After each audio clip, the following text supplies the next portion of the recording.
Com uma trajetória que ultrapassa 85 anos, esta é uma das companhias mais tradicionais do Brasil, tendo marcado gerações inteiras com seus brinquedos icônicos. Sinônimo de inovação e qualidade no setor, esta companhia continua encantando crianças e também vários adultos em todo o país.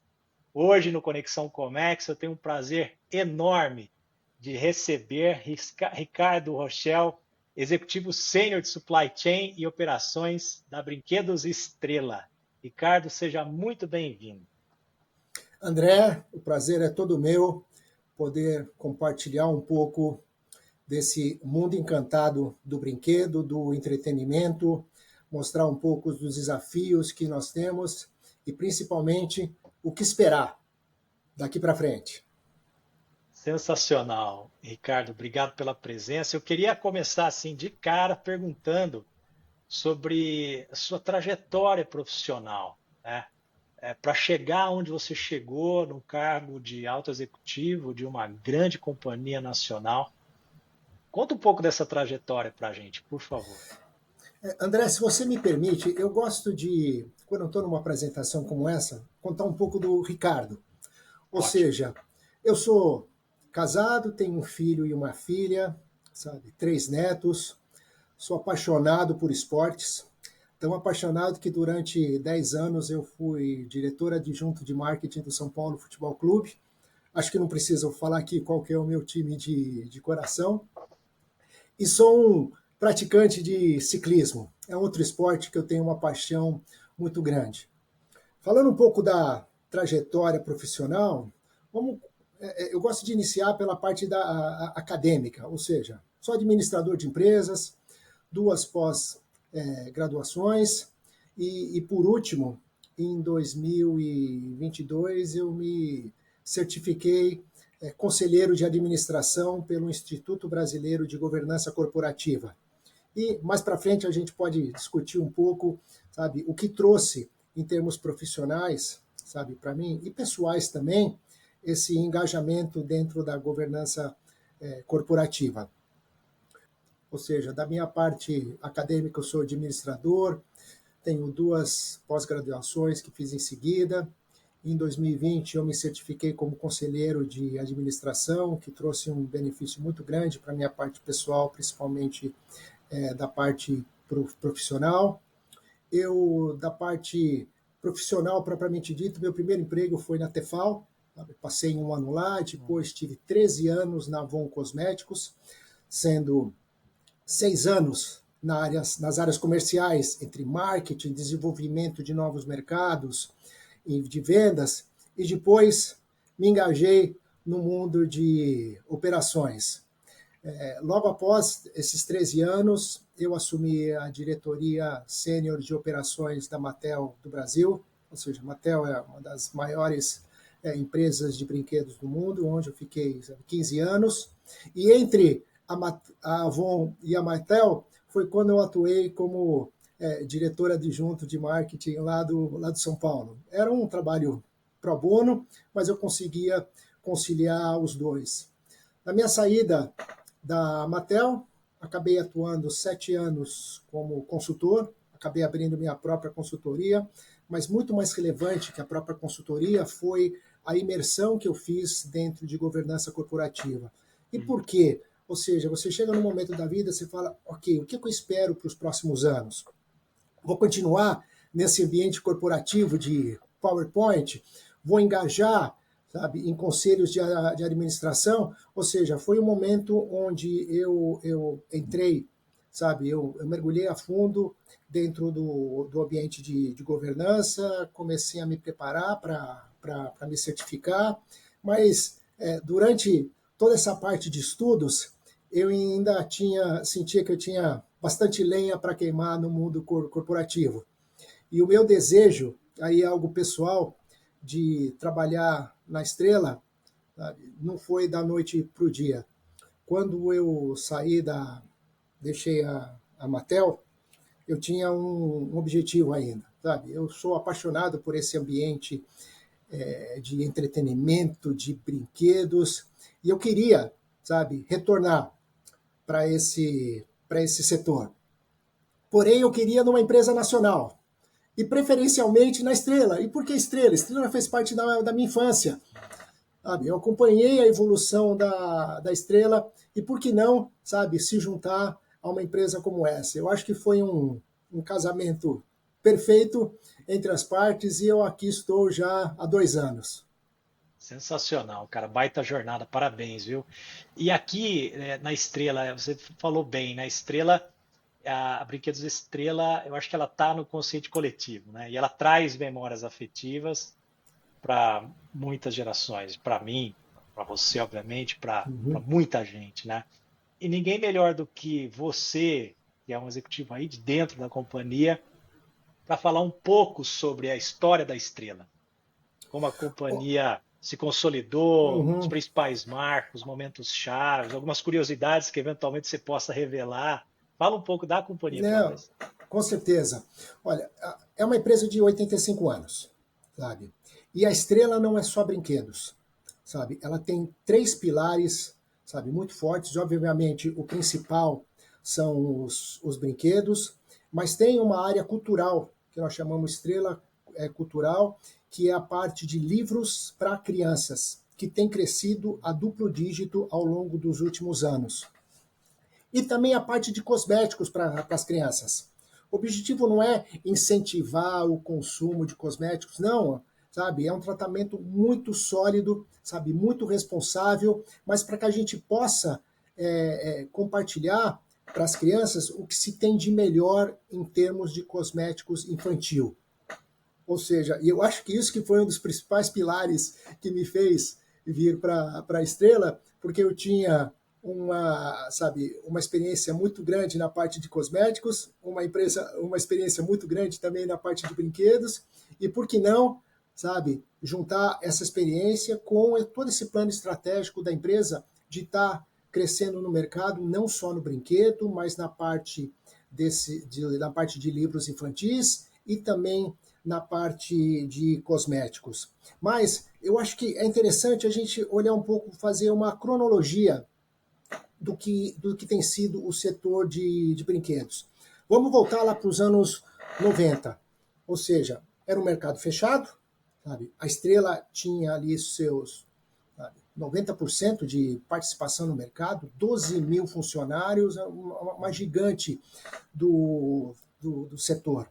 Ou seja, nos anos 90, com a entrada do governo Collor, o mercado foi aberto.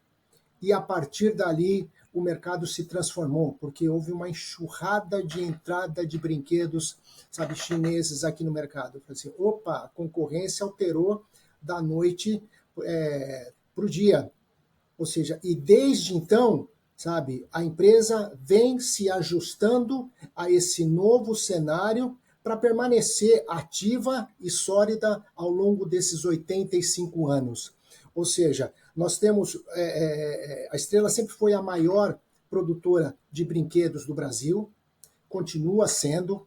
Tem, sabe, 2 categorias que são fortíssimas aqui dentro. A primeira são bonecas, ou seja, eu acho que é difícil uma menina, principalmente da nossa geração, sabe, as meninas, sabe, não se lembrarem, sabe, de bonecas, principalmente como a Suzy. E também na parte de jogos, ou seja, você tem uma categoria de jogos fortíssima aqui dentro da empresa e o nosso papel é como que a gente continua, sabe, mantendo ativo esse segmento, sabe, essas É. categorias, além de outras que são brinquedos para a primeira idade. Mas, André, eu acho que é muito importante a gente mencionar aqui que existe uma questão concorrencial muito forte. A Estrela não está no mercado para concorrer contra o importado legal, contra quem fabrica os produtos dentro das 4 linhas da devida certificação, empresas que têm CNPJ, que têm nome, sobrenome, que têm endereço, que têm telefone, mas o grande câncer desse mercado é o produto pirata, é o produto falsificado. Esse sim, sabe, que quando adentra aos lares dos consumidores, eles podem causar um dano muito grande para os pequenos consumidores. O que efetivamente eu estou falando? Sabe, tem diversos estudos que mostram que grande parte desses produtos eles são produzidos com resíduos de lixos hospitalares. Ou seja, você faz uma reciclagem desse material e é lógico, sabe, não tem segredo, ele acaba entrando com um preço, sabe, bem abaixo do que são os produtos genuínos. Ou seja, essa é a nossa grande preocupação, sabe, como atuar fortemente para evitar que esses produtos cheguem às mãos, sabe, dos pequenos consumidores. Obviamente, a gente tem uma associação, sabe, de brinquedos que tem feito um trabalho fenomenal, sabe, com relação a esse tema, mas é interessante que não só a associação, não só os principais produtores, mas os principais consumidores, sabe, eles sejam conscientes, sabe, dos malefícios que isso pode trazer dentro dos lares e principalmente para as nossas crianças. Bem colocado. Eu não sabia dessas condições todas para esses brinquedos piratas. Deixa eu te perguntar uma coisa. Essas unidades, eu julgo que são unidades de negócios, brinquedos, cosméticos e livros. Isso. Isso, as fábricas estão concentradas no Brasil ou vocês têm produção em outros países também? Não, hoje a maioria dos nossos produtos são produzidos aqui no Brasil. Tem uma parte que nós importamos, mas é uma pequena parte que nós trazemos, ou seja, algumas novidades que são interessantes colocar no nosso portfólio. Ou seja, 95% de todo o nosso portfólio de brinquedos, eles são produzidos internamente e uma pequena parte nós importamos. Quando falamos de cosméticos, 100% fabricados por empresas nacionais devidamente registradas, com todos os certificados da Anvisa. E também com relação a livros, hoje compramos das principais gráficas aqui do país. Ou seja, Ótimo. e isso tem crescido porque esse segmento sabe, cultural, esse engajamento, deixa eu voltar, 3, 2, 1. Ou seja, o governo ele tem investido, sabe, bastante na utilização de livros com papel. Ou seja, para que a gente consiga deixar nas crianças, sabe, o desejo para que eles continuem, para que eles possam, sabe, criar amor aos livros, sabe? E isso é um grande negócio, tanto que a Brinquedos Estrela teve um livro, sabe, que ficou nos top 5 no Prêmio Jabuti de livros infantis. Ou seja, é uma unidade que tem crescido a passos largos, sabe? E a gente pretende sim, sabe, investir e fomentar, acima de tudo, a leitura infantil. Ótimo, sensacional, parabéns. E hoje, como é que é o posicionamento da companhia em termos de participação assim de mercado? Olha, ela é entre. Você tem os grandes players internacionais, que tem uma boa fatia, sabe, de mercado, mas dentre os nacionais, ela é a maior. Sabe? Ela está entre os top 5 do mercado. O problema, sabe, nesse caso eu sempre compartilho com todo mundo que não necessariamente aquilo que nos trouxe aqui é fórmula para nos levar aonde precisamos chegar. Ou seja, esse mercado ele caminha muito rápido. Ou seja, então a gente precisa estar sempre, sabe, se reestruturando, redesenhando os nossos processos para que a gente continue sendo, sabe, uma empresa de ponta com preços super competitivos. Ótimo. Você sabe uma coisa que me intriga muito, é um tema que eu queria tratar, que é um tema curioso, é o processo criativo, né, de uma companhia como a companhia que você dirige, né? Como que se dá esse processo, Ricardo? Como vocês equilibram, né, essa condição da criação dos brinquedos originais, é esse que me intriga, né?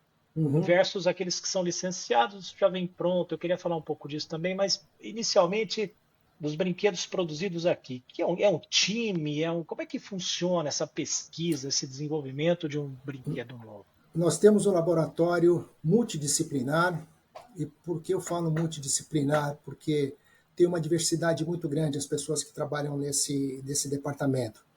Ou seja, não é um departamento com um único pensamento, muito pelo contrário, as pessoas pesquisam, verificam as tendências, sabe, aonde está caminhando o desejo, sabe, das crianças, o que está acontecendo ao redor do mundo em termos de novos desenvolvimentos, e aí sim nós fazemos, sabe, desenvolvemos diversos protótipos de produtos, sabe, para que após isso, sabe, esse departamento apresente e aí a própria diretoria, sabe, numa discussão muito aberta, que tal, por que esse produto, por que sim, sabe, por que não, ou seja, é um trabalho extremamente, sabe, dinâmico, com diversas mentes ali, pessoas que pensam, sabe, de maneiras diferentes, sabe, o que é muito melhor, sabe, existe uma complexidade muito grande, não só no desenvolvimento da ideia,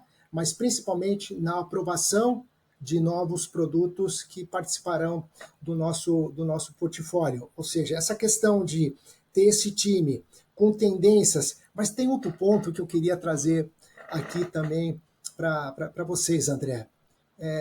Eu sempre trouxe, sabe, que sempre que eu digo assim, sabe, é muito forte no mercado que o brinquedo é perecível, sabe? O brinquedo é perecível, ou seja, você precisa lançar, precisa renovar a tua linha 70% no ano, sabe? Senão você não vai ter você não vai conseguir, sabe, ter novidades, porque as crianças, sabe, estão ficando mais exigentes, estão ficando mais velhas mais cedo, sabe?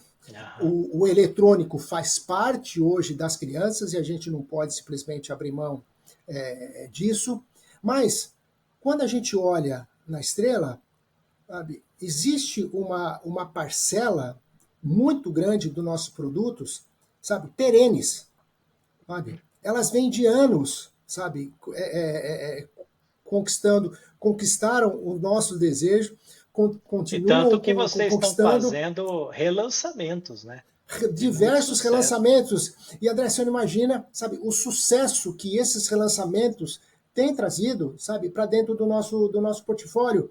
A gente fala, opa, gente, quer dizer que não é só sabe, a novidade, sabe? Você tem uma boneca e no ano seguinte você vai ter que colocar uma boneca que mexe os olhos, que mexe a cabeça. Não, existe uma questão afetiva, sabe? Que faz com que, sabe, a criança queira aquela boneca, sabe? Independente dos features que essa boneca pode trazer.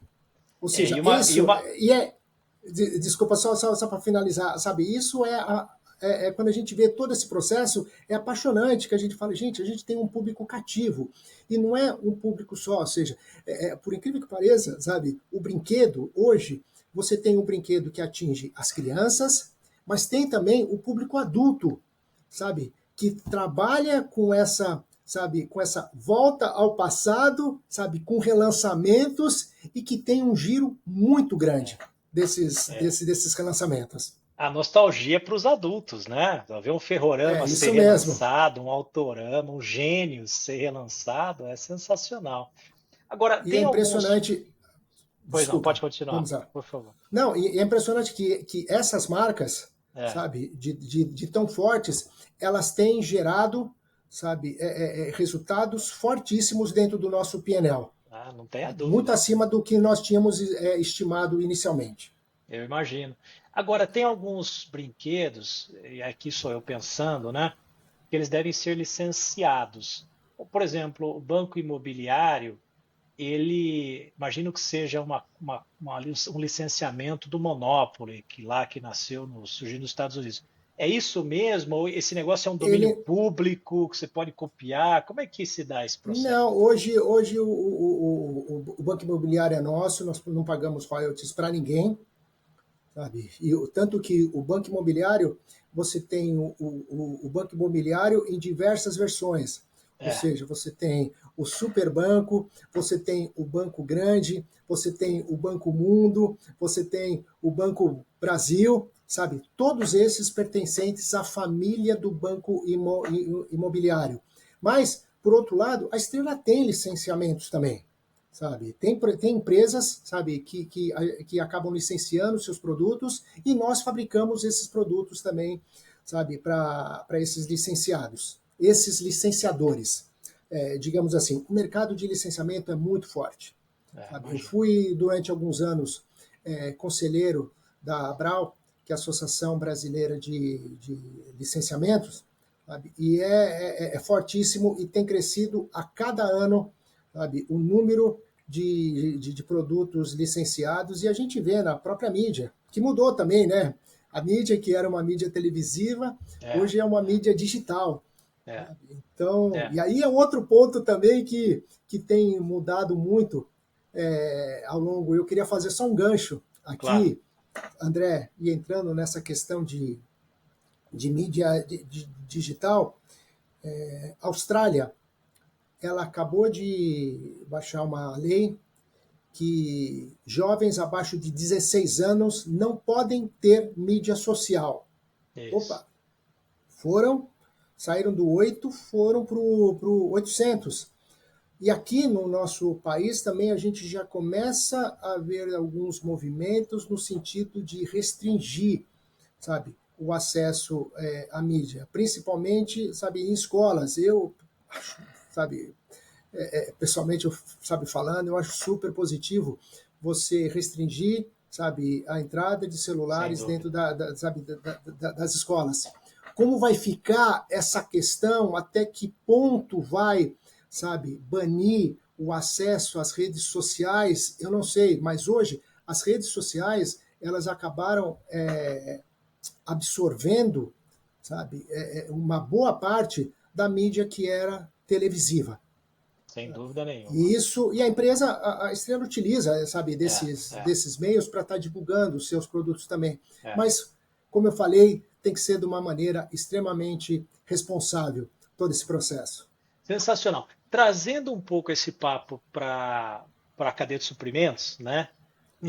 Eu imagino que deva ser um mercado que também vive ou sofrer, entre aspas, né, as questões da sazonalidade.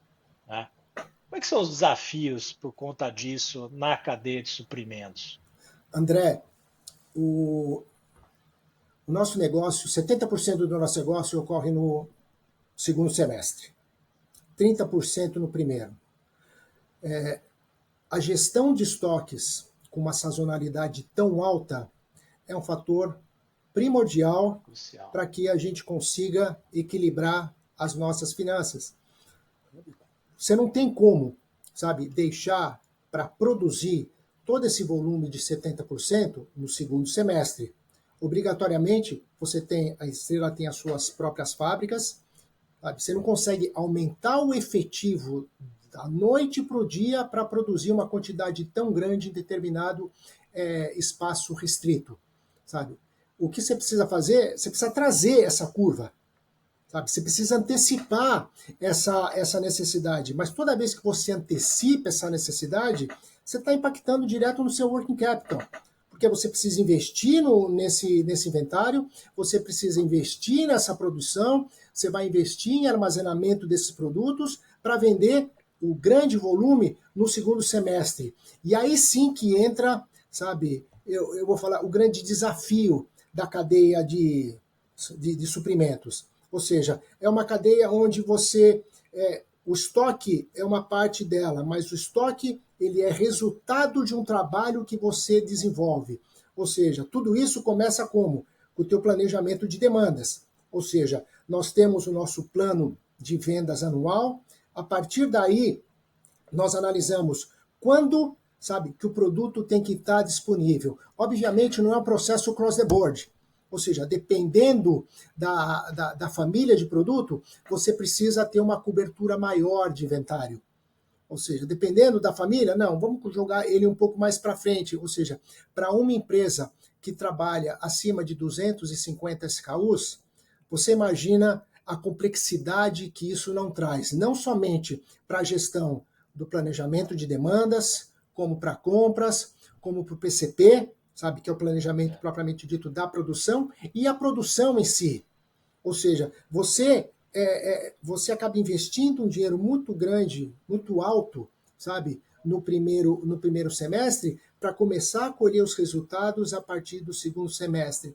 Por isso que essa análise sabe, de como você trabalhar com a tua gestão de demandas, com a tua base de fornecedores, com o recebimento de material. Você não pode receber muito antes, toda vez que você receber o produto antes, isso já está impactando nos teus resultados. Se você recebe o produto muito tarde, você pode impactar na não disponibilidade do produto no momento ideal.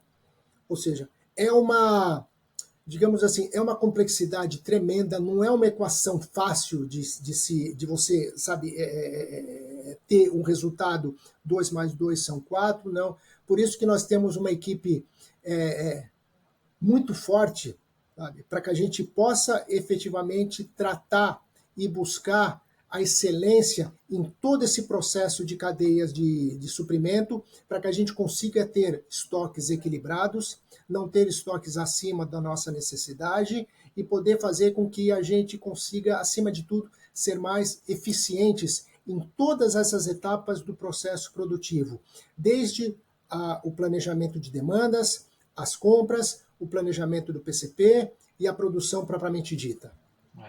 É uma cadeia complexa, né? Vocês dependem de matéria-prima importada, Ricardo? Não, a grande Não. maioria, sabe, não, matéria-prima a gente se utiliza de matéria-prima local, que, por sua vez, ela é importada também. Nós não importamos, perdão, deixa eu refrasear, nós não importamos direto. Nós compramos de distribuidores ou de produtores locais, mas algumas delas são importadas sim. E aí você pode imaginar o impacto que isso pode trazer, sabe, nas empresas que dependem de material onde a moeda que determina o valor é o dólar. É um problema, é um complicômetro, principalmente nos dias atuais. E vocês, com essa complexidade, né, com a sazonalidade, com esse desequilíbrio, né, 70% das vendas ocorrem no segundo semestre, 30% no primeiro. Eu imagino que você tem ali um processo de sourcing, né, de fornecedores e parceiros que é fundamental para você poder operar bem, né? Mas eu acho que a tecnologia tem que também estar muito permeada na operação, né? Vocês têm implementado, discutido, experienciado tecnologias para aumentar a visibilidade, para aumentar a agilidade, para resolver esses gaps que vocês têm? André, a tecnologia não pode ficar fora do nosso negócio. Ou seja, foi-se o tempo onde a gente fazia um planejamento de demandas em planilha de Excel, sabe? Com uma quantidade tão grande de insumos que temos que comprar, sabe? Obrigatoriamente você precisa ter uma fonte, sabe, de ferramentas confiáveis para nos ajudar em todo esse processo. Sim, a Estrela trabalha com isso, sabe? Nós investimos em melhorias dessa nossa plataforma para que, acima de tudo, a gente tenha visibilidade. Ou seja, hoje, quando a gente olha no momento que nós passamos, você tem uma quantidade de dados muito maior da que você tinha no passado. Ou seja, porém, acima de tudo, você precisa ter pessoas capazes de analisar esses dados de maneira correta.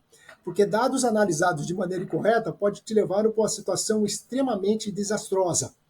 Ou seja, você precisa utilizar, ter ferramentas confiáveis, mas, acima de tudo, pessoas que possam analisar aquilo que as ferramentas estão te mostrando para que a gente consiga colocar a empresa no trilho certo, para que a gente consiga minimizar potenciais problemas durante o processo produtivo. E, acima de tudo, ter uma base de fornecedores, sabe, confiáveis. Eu vou te dar um exemplo aqui. Quando eu cheguei na Estrela, a gente tinha uma base de fornecedores, eu pessoalmente considerava, sabe, pequena, mas você tinha fornecedores exclusivos. André, você tinha um resultado excelente com isso, sabe? Excelente. Em termos financeiros, porque você tem uma escala muito grande com esses fornecedores, mas isso trazia um benefício muito grande. Porém, faltava um ponto aí, sabe? Que se chama análise de risco. Ou seja, toda vez que você tem, sabe, uma necessidade, sabe, de suprir os seus produtos com um único fornecedor, isso te coloca num risco tremendo, não só do fornecedor com relação a você e de você com relação ao fornecedor também. Ou seja, a boa compra não é aquela aquisição de produtos no menor custo, mas aquela aquisição de produtos que vai te dar qualidade, prazo, preço e menor risco também perante aos seus negócios. Eu queria compartilhar um exemplo que eu tive, sabe, com relação o meu histórico profissional em uma das empresas que eu trabalhei. Sabe que empresa americana, sabe, o que eles mais gostam é cut cost, cut cost, cut cost. E sempre vem aquela, gente, vocês precisam reduzir o custo em X por cento, sabe, do total que está orçado. Perfeito. E eu, em determinado momento, eu vi a possibilidade de reduzir muito a conta de distribuição da empresa, sabe? Tudo que ia para os clientes, a gente tinha ali seus seis transportadoras, e aí eu falei assim, gente, vamos diminuir, sabe? Diminuímos para 3. André, reduzimos o custo drasticamente, porque o nosso custo unitário foi lá embaixo, porque o volume cresceu muito com essas empresas.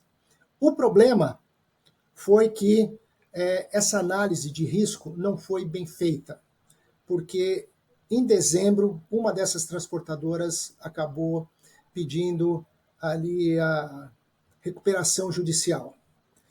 Você já imaginou se isso tivesse ocorrido em meados de outubro, sabe? Em setembro, no começo de novembro, quando nós estamos com os grandes volumes, como é que nós faríamos para estar distribuindo, sabe, os produtos, sendo que sabe, o teu principal ativo de distribuição de carga, sabe, deixou de existir.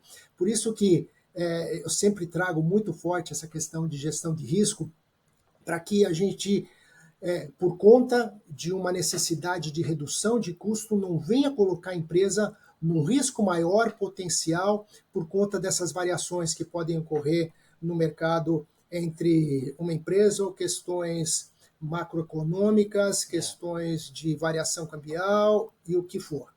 Sensacional. Você abordou, acho que, 2 temas importantes, né? Dados e a gestão de risco para uma cadeia mais resiliente, né? Tem um cara que fala falou, né, 2006, que o dado é o novo petróleo, né? Isso foi falado por um matemático inglês em 2006 e hoje ainda eu dei uma olhada recentemente num relatório do Gartner que aponta que a segunda maior preocupação dos CIOs é justamente interpretar melhor os dados, né? Tratar com data analytics, esse tipo de coisa. Então, ou seja, 18 anos depois que esse cara falou que dado é o novo petróleo, as empresas ainda têm problemas com dados. Mas você julga que, eu entendi, estou entendendo que vocês já têm uma certa maturidade para esse tipo de tomada de decisão baseada em dados. André, por mais maturidade que a gente tenha, nunca é demais, sabe? Porque as relações comerciais elas têm avançado sabe, com tamanha velocidade, o mundo tem caminhado, sabe, com uma velocidade tremenda. Quando a gente, sabe, vê inteligência artificial, o que sabe, o que a gente pode esperar, sabe, com isso. E existe uma questão muito clara, principalmente aqui no nosso mercado, quando você você vai fazer o seu planejamento estratégico, você não consegue fazer, sabe, ter visibilidade como uma Rota 66 que tem nos Estados Unidos. Reta, você tem visibilidade, sabe, quilômetros e quilômetros na frente. Aqui no Brasil é assim, sabe? Você não consegue, a tua previsibilidade, sabe? Você tem que investir bastante em alternativas, sabe? E mitigar potenciais riscos para que você não venha a ter um impacto maior no teu negócio. Ou seja, você precisa, você colocou um ponto extremamente importante, que é o Data Analytics, ou seja, durante esse processo de engajamento lá na parte de governança corporativa, eu coordenei a Comissão Internacional. A Comissão Internacional, ela analisava a governança corporativa dos principais mercados no mundo, sabe, que pudesse servir, sabe, como fomento, sabe, como ferramenta para que a gente viesse a atualizar o nosso guia de boas práticas de governança aqui no país. Sabe? E numa delas, nessas visitas, tem uma coisa que ficava latente em todos os mercados que eu visitei, é a parte de Data Analytics. E eles falavam com tremenda propriedade: a empresa que não investir em Data Analytics estará fora do mercado. Sabe? Independente do setor que esteja, você precisa ter acesso aos dados e, principalmente, tão importante quanto acesso aos dados é poder analisar os dados de maneira correta. Sabe? E aí você coloca toda a parte de gestão de risco, toda a parte de variação cambial, o que esperar em termos de mudanças políticas, que hoje a gente tem um arcabouço fiscal aí que está brigando com o Congresso, que por sua vez o dólar está estourando, toda vez que o dólar, estoura, cria uma incerteza muito grande por parte dos investidores, ou seja, quando você coloca todos esses fatores dentro de uma única cesta, você peneira e fala, gente, o que a gente pode tirar disso? Ou seja, essa parte, eu falo para todos aqui, principalmente para o proprietário da empresa. Por mais que a gente tenha visibilidade, nunca é demais. A gente tem que investir em ferramentas que nos tragam visibilidade, que nos tragam previsibilidade, que, acima de tudo, a gente possa colocar, em discussão o que esperar para o momento atual, a curto, médio e longo prazo para os nossos negócios. Isso mesmo. Você sabe que nesse contexto todo, né, dessa complexidade toda, e tem algumas coisas que surgem e que impactam a nossa operação, que são boas para as companhias, para o planeta, como, por exemplo, as questões relacionadas ao ESG, né? Tem uma pesquisa americana que eu vi que diz que 95 de cada 100 empresas entrevistadas dizem que implementam e reportam sólidas práticas de ESG, mas na prática 10% delas fazem isso de verdade, né? Que está na tua cultura, principalmente o EDO ambiental, né? Como é que vocês aí na Brinquedos Estrela tratam do tema ESG, mas o foco na letrinha E do ambiental ali? Como é que é isso aí? Olha, ESG ele veio para ficar. Sabe? Se nós olharmos hoje, a visão que nós temos aqui, por enquanto, é o famoso nice to have. Sabe? É isso. É bom que tenhamos. Sabe? É bom que a gente mostre para o mercado que a empresa atua, com uma prática ESG, para questões institucionais. Mas você colocou um ponto extremamente importante. Na prática, quem realmente está investindo na parte ambiental? Nós temos uma preocupação, interna. A Estrela, como parte da linha dos brinquedos, dos jogos do Banco Imobiliário, lançou um banco imobiliário sustentável. Fez um trabalho com a Braskem para desenvolver um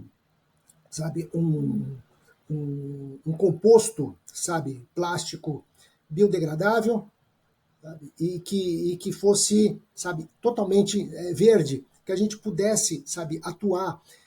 Infelizmente, o acesso a componentes, verdes, por incrível que pareça, eles são bem mais caros do que o acesso, aos produtos normais. Ou seja, é necessário que se faça um trabalho por parte de toda a sociedade, por parte de todo empresariado, de como efetivamente nós trataremos essa parte ambiental. Mas não simplesmente para colocar no papel o que efetivamente nós podemos fazer, de benefício com relação à parte ambiental. Gente, o planeta ele está pedindo, ajuda. Quando a gente olha para essas questões de ESG, a região que está mais avançada é a Europa, nomeadamente França e Inglaterra. Lá já se fala, de leis, que as empresas terão que ter, elas serão cobradas por isso. Essas leis ainda não chegaram aqui no Brasil, por isso que eu mencionei que atualmente é o nice to have, não é o mandatório, mas eu não tenho dúvida nenhuma que a gente não pode esperar para que isso seja mandatório. A gente tem que efetivamente nos preparar, porque cedo ou tarde isso vai fazer parte do dia a dia, seja de um conselho de administração, seja da parte, sabe, da gestão propriamente dita da empresa. Mas eu queria colocar um gancho aqui, porque a Estrela, ela é a única empresa de brinquedos no Brasil que tem um laboratório credenciado pelo Inmetro.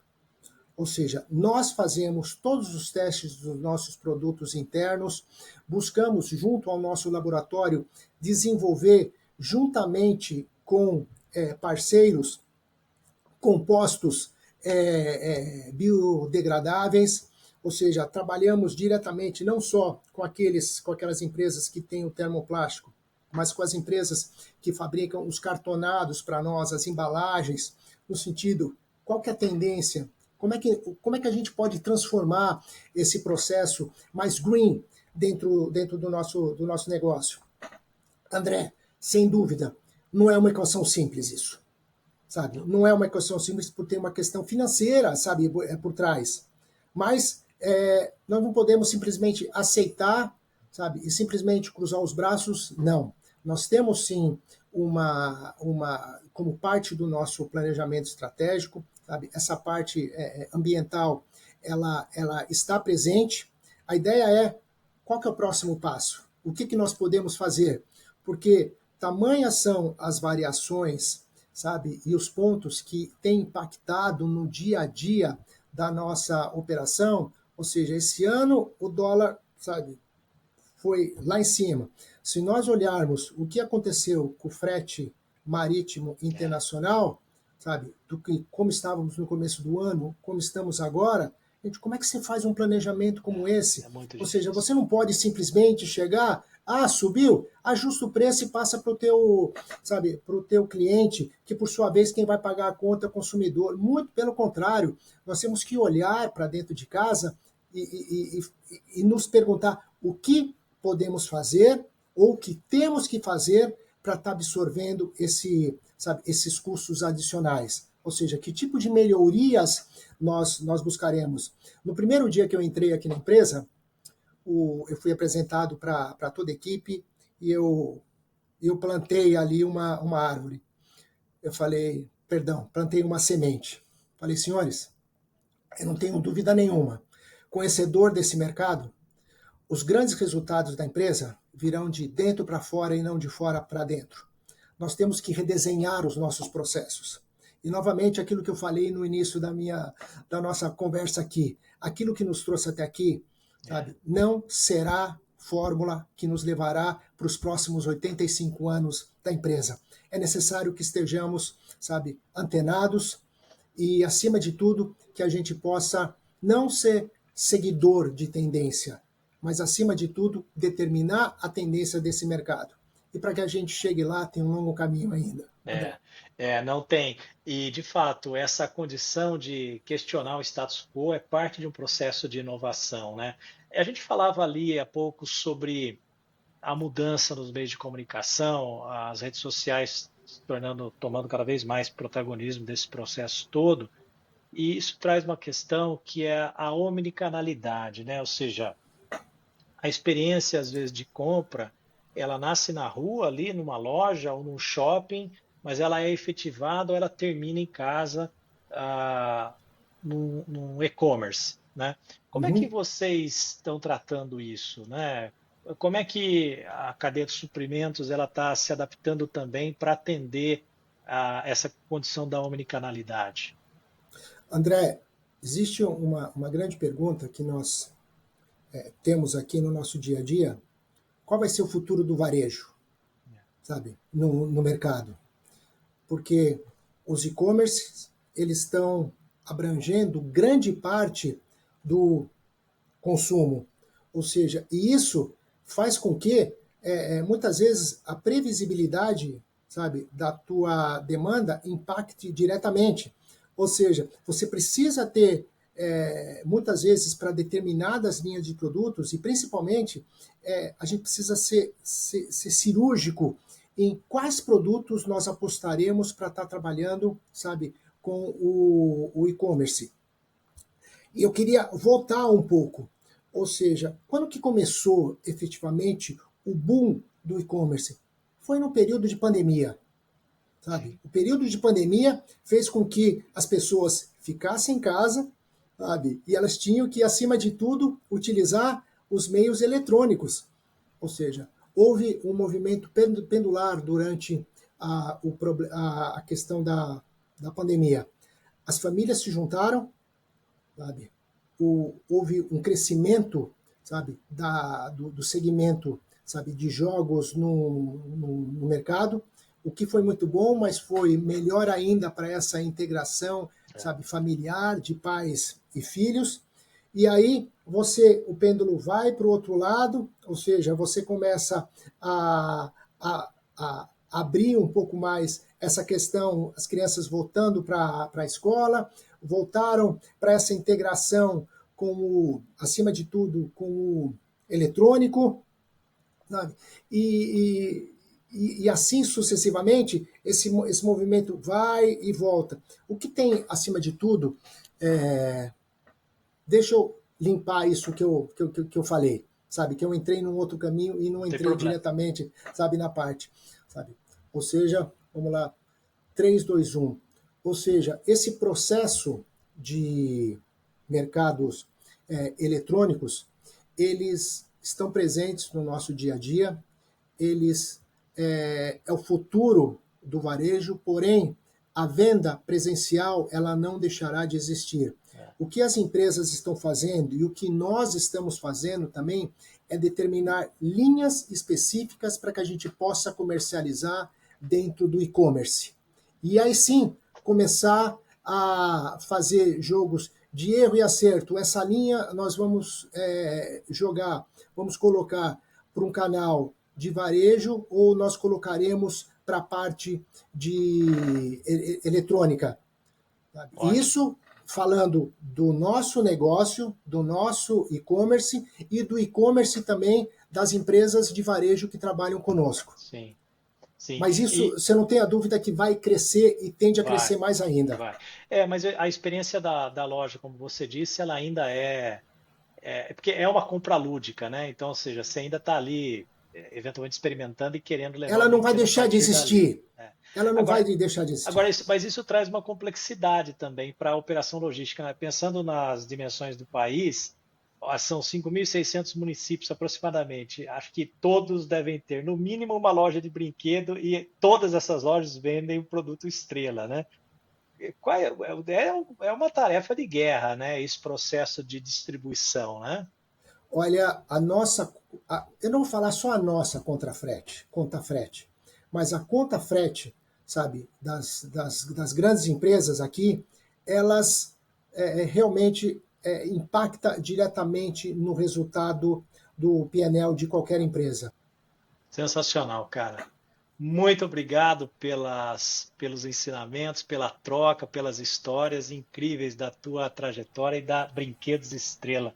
Obrigado pela participação, Ricardo. Grande abraço. André, foi um prazer estar aqui com vocês e, acima de tudo, eu espero que você tenha se divertido com essa história. Muito obrigado, gente.